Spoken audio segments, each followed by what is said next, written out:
Hello and welcome to another session of otherTwoCents. My guest today is George Uwenati, and he's here to share his life experiences and how he ultimately became a Ghana Airways cabin crew member. George, how are you doing? Mr. Nati, I'm doing great, and thanks for having me on your podcast. I'm very eager to share my story and experience with your audience. Thanks so much. Let's go back to the very beginning. My full name is George Uwenati, and the son of Mr. Samuel Bob Nati, and a brother to your father. I was born in Ghana, school in Ghana. Yes, well, I did some studies also outside, but basically I was school in Ghana. I attended the Morning Star Preparatory School at the time. Went on to Adisado College, and then did my national service, and started something in the aviation industry. That is where I'd always wanted to be anyway. Yeah. Right. That's about it for me. So, I obviously know that you ended up spending or starting your flying career with Ghana Airways. But are you saying it was something you had always wanted to do? I believe so, because for my secondary school days, I had always wanted to work in the aviation industry, either as a pilot or a cabin crew. Well, I just wanted to be in the air because I had this fascination about aircrafts, So I had made up my mind, I think Form 3, yes, I had made up my mind. Right after secondary school, my Form 5 education, I decided not to continue immediately because I wanted to work. I wanted to start flying. So I made a first attempt at working at Ghana Airways, which failed abysmally.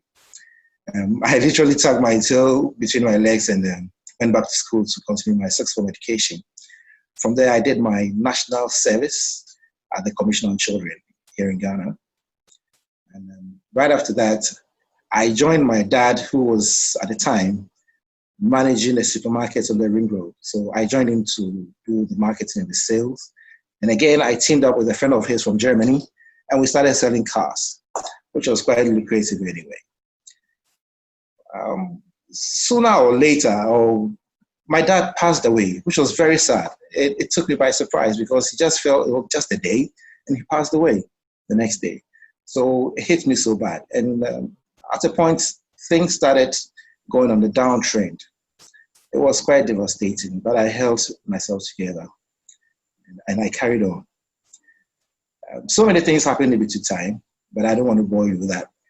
Come 1996, there was an opportunity for me to join Ghana Airways, so I applied again. Then again, I failed, and that was heartbreaking. But I managed to secure a place with the sales department of Ghana Airways. So at that time, Ghana Airways has set up two new departments, the field sales department and the telephone sales department. Okay. The sales officer who I worked under had made me or put me in charge of the telephone sales department. So once he saw my letter of transfer, he obviously wasn't pleased at all. So he decided not to approve the release. I was getting a bit frustrated. I spoke to a few people who advised that, well, if he's not going to approve it, then stay on. But I did not want to give up. So I spoke to HR department, told them my story, and they said to me that, you know what, just seek audience with the head of flight operations in Ghana Airways. So I decided to go and see him. I booked an appointment, and I went there and I met him. We spoke a lot. We talked about so many other things apart from my story. And there was a link. He realized the link between myself and what Mr. Victor Nati, who is your father of blessed memory. That's right. He was of good character. He was hardworking. He was honest. He was truthful. He had a very great personality, very affable person. So once we had the same surname, he realized that, okay, with character reference, he could rely on me. So he quickly minuted on a copy of my transfer letter and asked HR department to send it right away to the sales manager for approval. It was sent, but I think he reluctantly obliged and signed the release letter. So finally, I got my foot into cabin services department of Right. Ghana Airways. Now, I want to probe a little bit Sure. about your history prior to this point. This was a time when I think you came, spend some time with us in Dansuma when we lived at the time. And Exactly. you used to tutor me actually in preparation for my common entrance exams. So can you elaborate on your time in boarding school at Adisado College, what you went through there, and how things turned out when you finally came out? Yes, this question takes me way back into time. Well, we took the common entrance examination, and I passed very well. Surprisingly, I passed very well because I wasn't that brilliant in class, but I did very well. I chose Adisada College as my first choice, and I was fortunate to get in there with, I think, two other colleagues. Yes, two other mates. We got in there.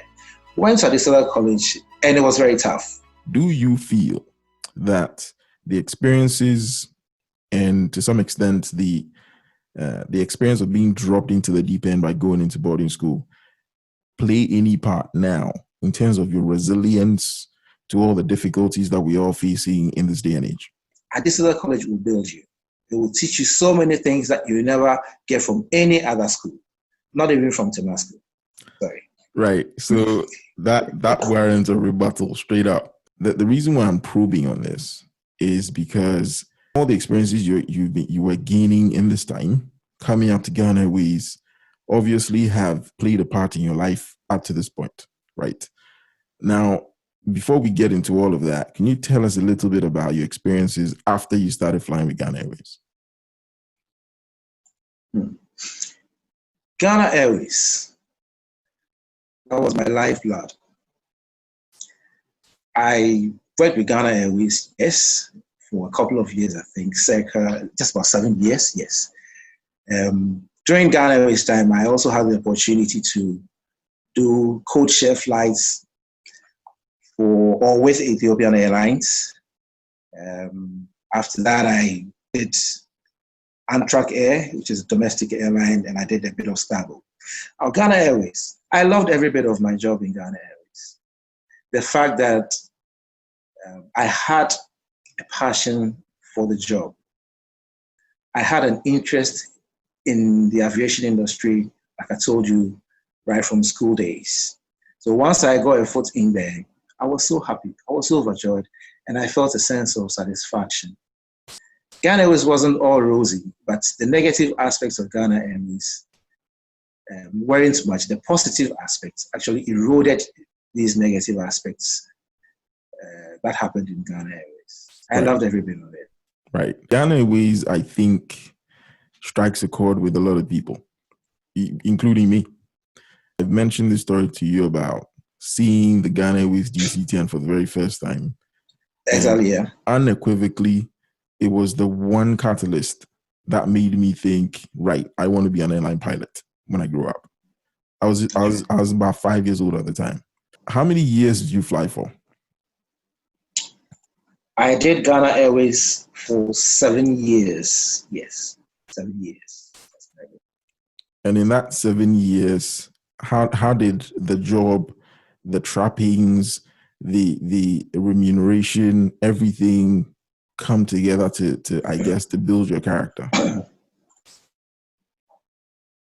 The most exciting time for me in Ghana Airways is when you embark on a flight and halfway through the journey, you feel so tired and the purser calls you out and gives you your flight allowance. It actually spurs you on, no doubt about it. And I'm sure any cabin crew member will testify to this. Our allowances were given to us either before the flight, during the flight, or after the flight. And normally it was during the flight, after service, or just after service. So that spurred me on. The fact that you could travel the world was so exciting. Meet different people, different backgrounds, different characteristics, It was exciting. You always had to be tactful and very assertive in dealing with every individual. It isn't as if you're always going to meet the same people in the office at the same time. No, it's not going to happen. Every flight, you meet different crew members and you meet different passengers. So you need to assert yourself in every situation. It was very exciting. There were challenging times that you had to do extra work. We have what we call the flight time limitations. Every cabin crew or airline crew can fly for a couple of hours, and then after that you need to step down. What happens is once you've done the scheduled flight time, the captain always has the discretion of increasing this flight time by a certain percentage. I'm not sure the percentage, but he had the discretion. I remember one time we did a flight from Accra to Banjul to New York, to Baltimore, and back to New York. And that was a difficult flight. We got into New York, slept for about 10 hours, and we were back on the aircraft, straight to Accra. That was very difficult. But I'll tell you what, even as you're doing this job, and it's so hectic and so difficult for you, once you see the money keeps you going. The money keeps you going. And knowing the fact that once you get into Accra, you have a schedule and you might be going to a different country. So that was so exciting. I think that's quite interesting. But here's my challenge on that. Sure. Because I think from the outside, people see the job of a cabin crew, and no doubt have the thoughts and feelings of what potentially is difficult about it. Now, for those who obviously have never held a job as a cabin crew member, can you explain and elaborate what challenges there are that make it a tough job sometimes? Because honestly, to the uninitiated, it all looks like you guys are just having fun, traveling from country to country, and it's not apparent how perhaps tough it might be. So just elaborate a little bit on that. Okay. Cabin crew from the outside looks very glamorous.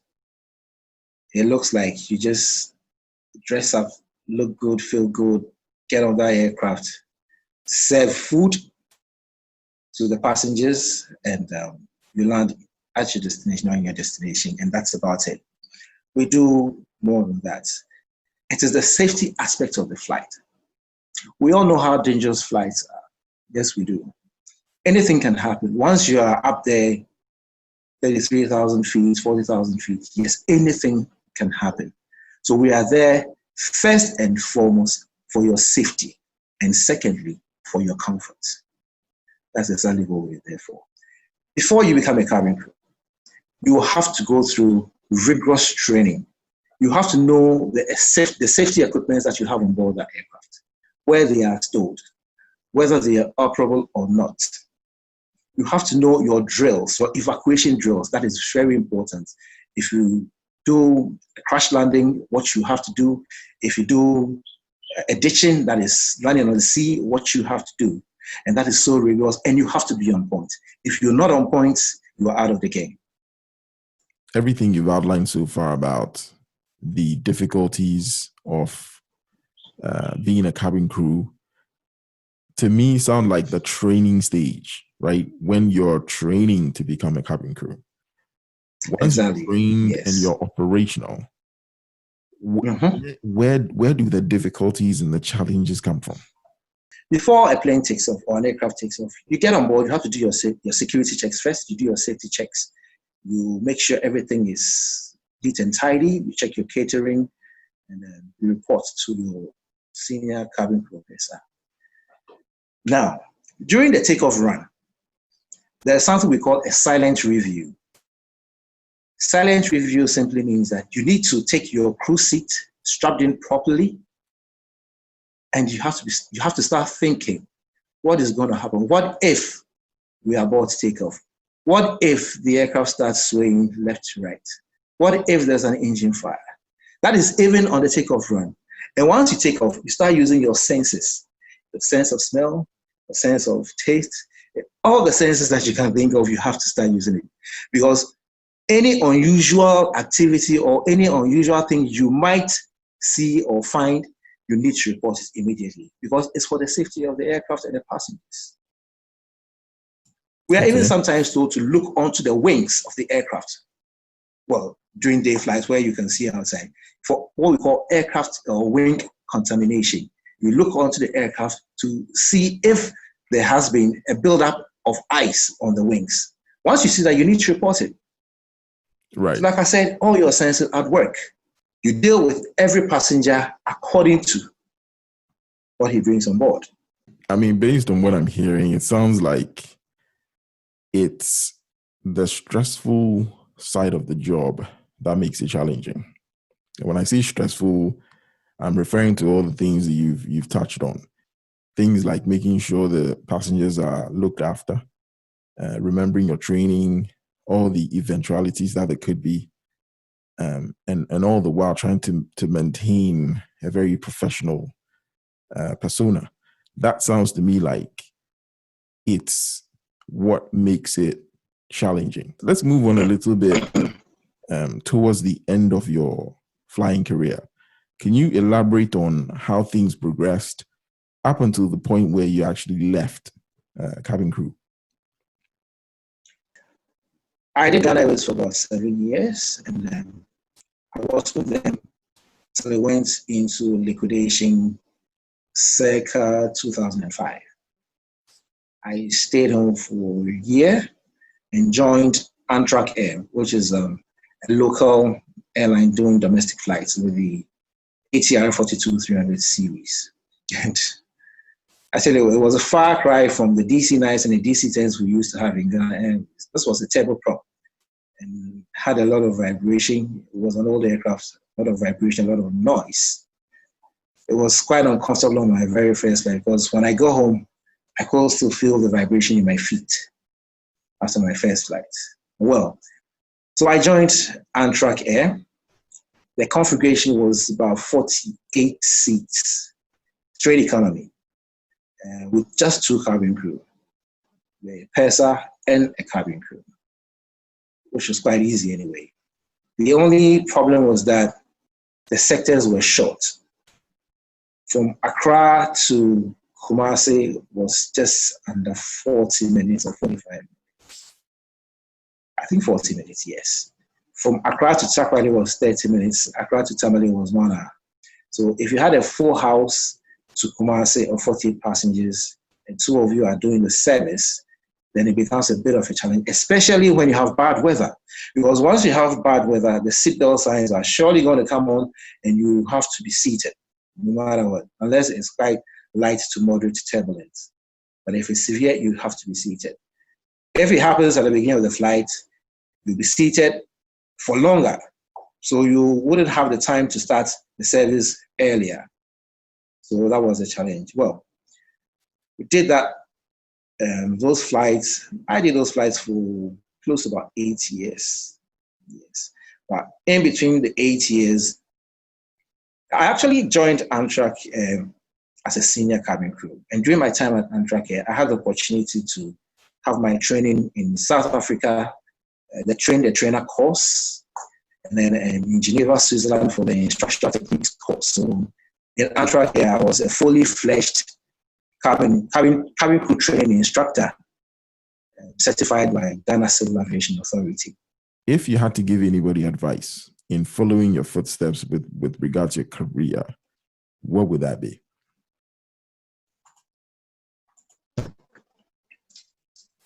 Being a cabin crew is quite exciting. I think I mentioned it earlier. You need a lot of honesty. You have to make people trust you. You need to be hardworking. You need to be affable. You have to be very assertive and of good character. If you apply for the job, you need to give reference and probably they're going to check on your character. But mine made it very easy. Your dad was hardworking, he was honest, he was affable, he had a very great personality. So that reflected on me and made it very easy. So if you want to be a cabin crew, that is what you have to do. Above all, you have to do a lot of savings. We never thought Ghana Airways was ever going to go into liquidation. Never. Once we started flying, rumors started going around, yes, that Ghana Airways could go into liquidation or collapse or something like that. But the seniors always told us that, listen, we've been hearing this for years. It's not going to happen. So we were quite complacent. Some of us did some savings. Some did more savings. Some did real estate. Some did quite a bit. So they got quite, not very comfortable, but they were just okay. They weren't going to beg for food from anybody after the demise of Ghana Airways. So I would say that if you want to be a cabin crew, these are the qualities or requirements or the qualities you need to have to make it as a cabin crew. You need to have all these qualities and do a lot of savings. You don't wait till the last hour when you're going on retirement, then you start making some savings or doing some savings. No, you need to save up. You really need to save up. It's very important. The money we get, I wouldn't say comes easily, but comes regularly. And you don't get paid in cedis. You get paid in dollars, euros, pounds, whatever you may call it. So it's very, very easy for you to spend because assuming I get $100 on my flights by close of day today, I know I have another flight tomorrow, getting another $100. I can spend $80 or even all the $100 because I know tomorrow I'm going to get some more. And that is what happened to most of us. Or let's say a few of us, yes. Right. So you will really need to save up, just like any other job. Now, this is very crucial. You need to save. Can you tell us a little bit about the sorts of things you do, be they hobbies, interests, side hustles, alongside and after you left the job of the cabin crew? Okay, let's do it this way. After Ghana Airways, that 1 year gap, I decided to read more about automobiles. So I got myself some cables from the US. That is the cables for checking faults on cars. The scanner code, the scanner cable. I got those ones, got online, did some registration, and started scanning cars. I started with my car. I used to have an Audi A4. I started with my car. I did the tests, checked the codes out, and did everything to it. And by so doing, I got conversant with that part of automobile engineering, if I should say.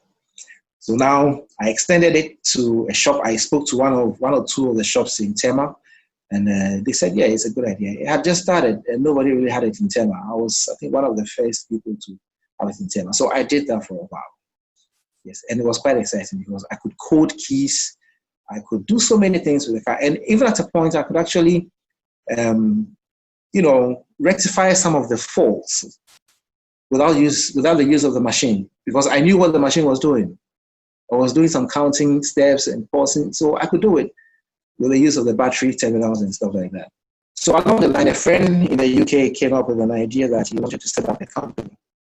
And he needed some premises and some registration to that. I offered to help, yes.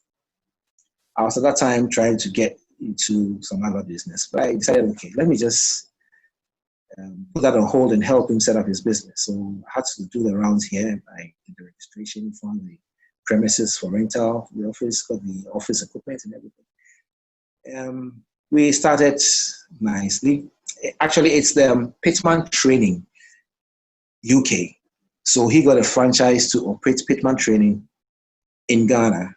Right. So, Pitman Training is now all about online education, some bit of IT, things like that, yes. So I helped him set up that bit of it, which was quite good. So we went on with it. And then after a few deliberations, we decided to go into ICDL, International Computer Driving License. This is an institution or a school that deals with training people in the basics of computer, even to the level of how to switch on a computer, how to turn it off, how to identify the icons of the computer, and then also a bit of Excel, a bit of PowerPoint, a bit of Microsoft Word, and a bit of data analysis. And yeah, So we were into that as well. So I was the center manager and career advisor in Vocational Training, and then with the ICDL, I was the national coordinator. I had my eyes on being a safety inspector with the Ghana Civil Aviation Authority.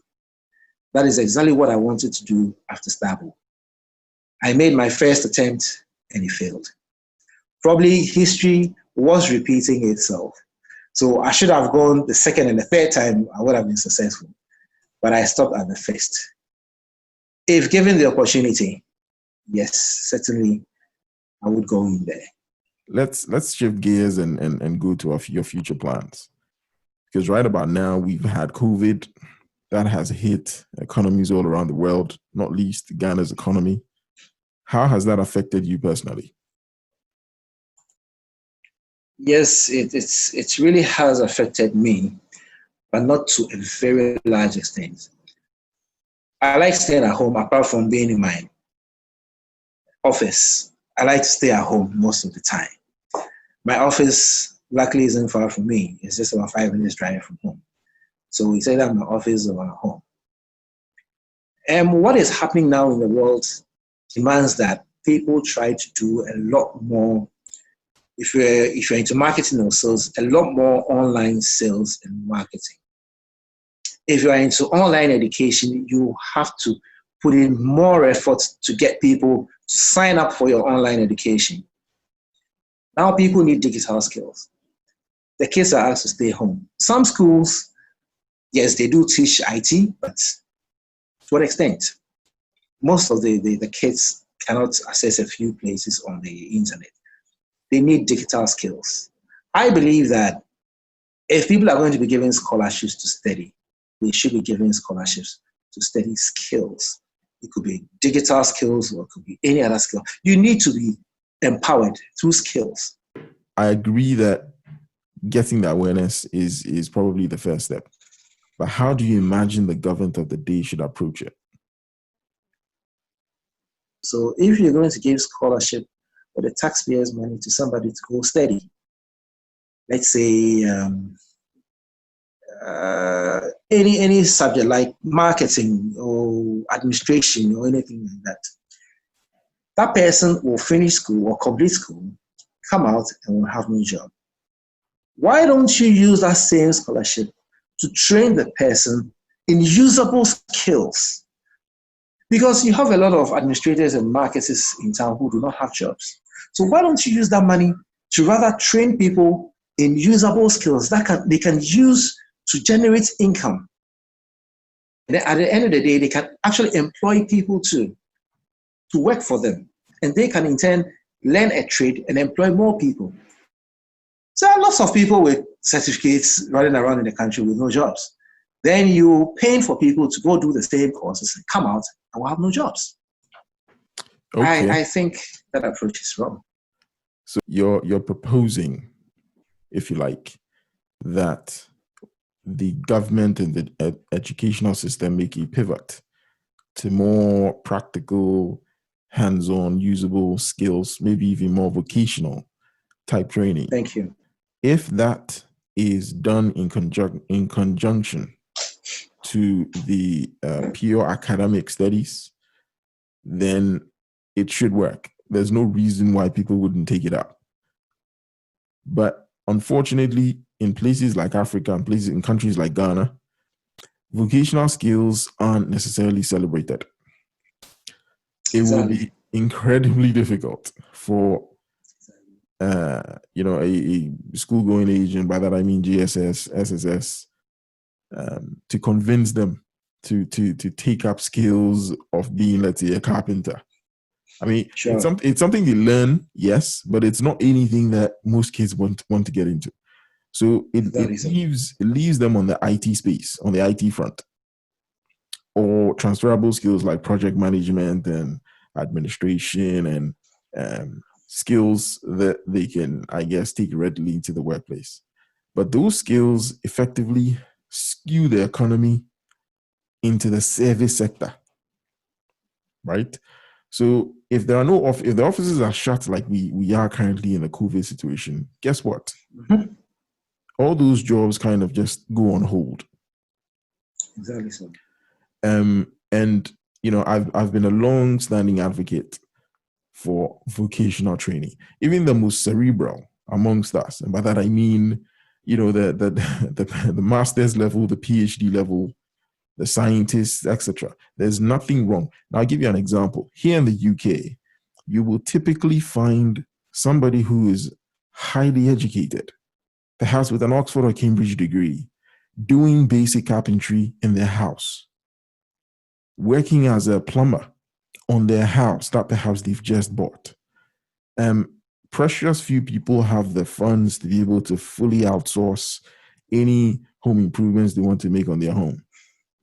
And you find these professional people with what we call DIY skills here in the UK and places like the US. This is something that should be embraced in places like Africa, because it means that people are more likely to make things. They're more likely to get into engineering.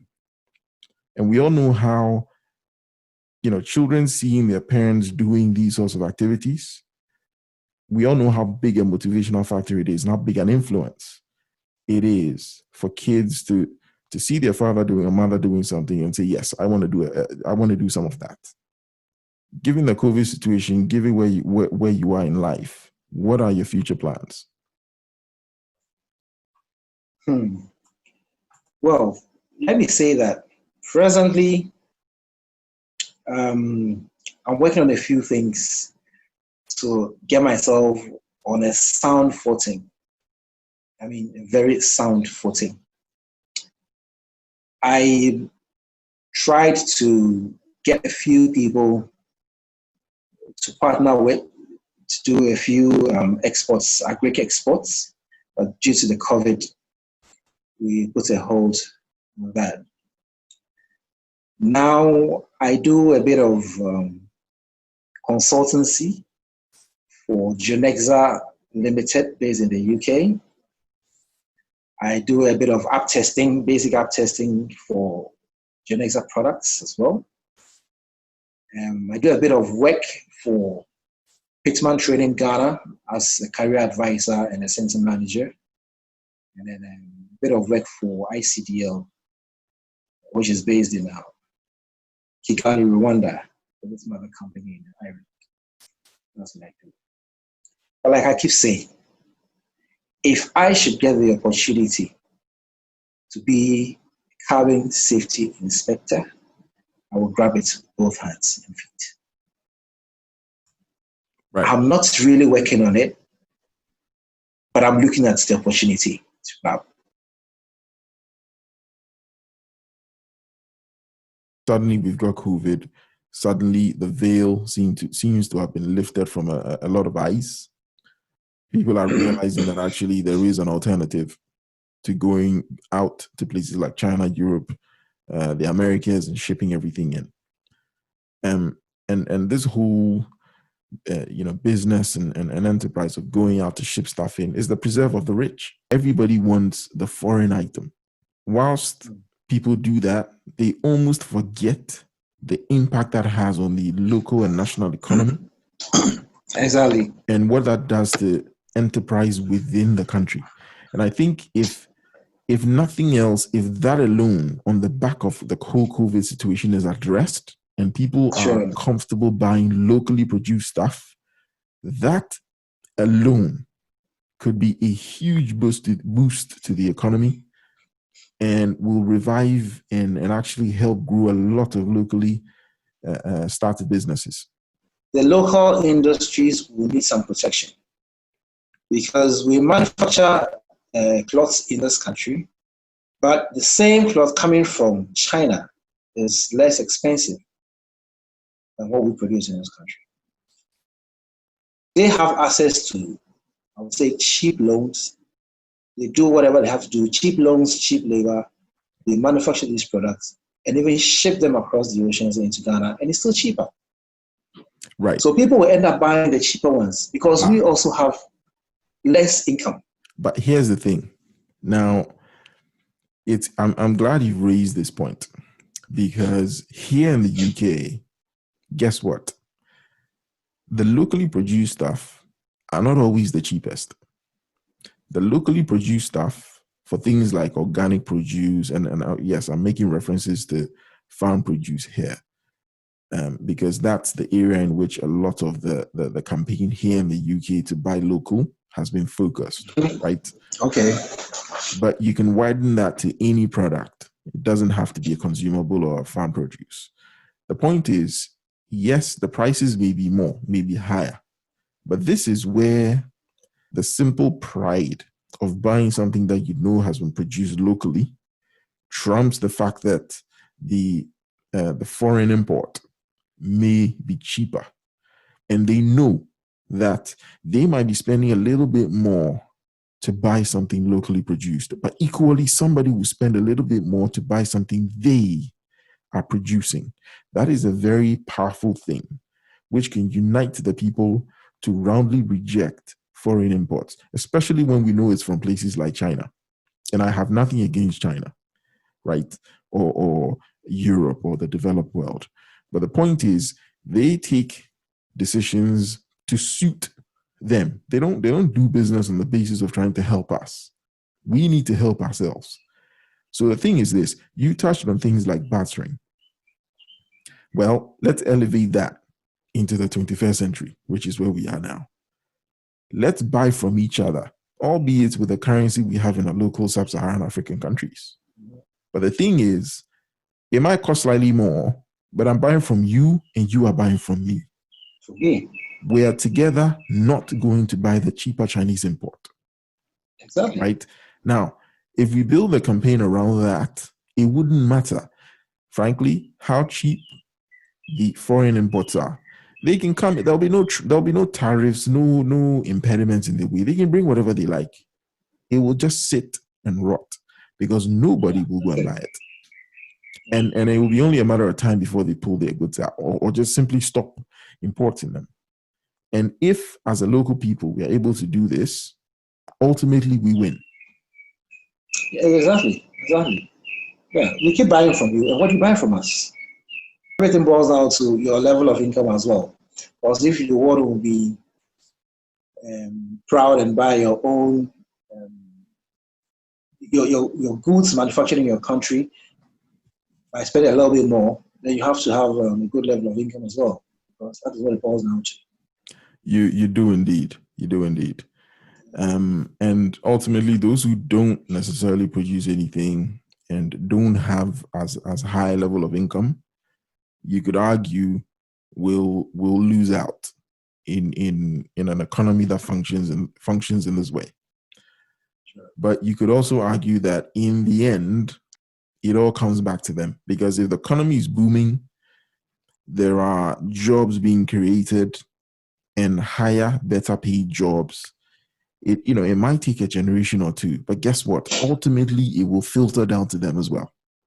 Okay, sure. If individuals are able to start enterprises and they can rely on the population to patronize their goods and services as opposed to foreign imported ones, they can create more jobs, they can pay more, and eventually it filters down. So I don't think anybody really loses if we go down this track. And actually, when you look at certain countries, this is exactly what they do.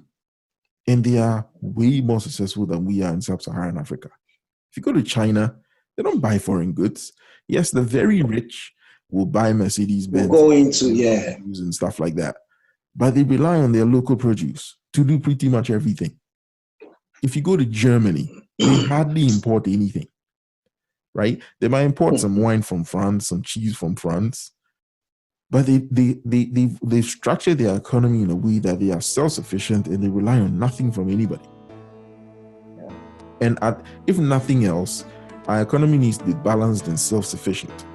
And then we can start saying to people, look, if you buy locally, ultimately our economy strengthens and we win. George, thank you for sharing your life experiences with us. I sincerely wish you all the best and luck in your future.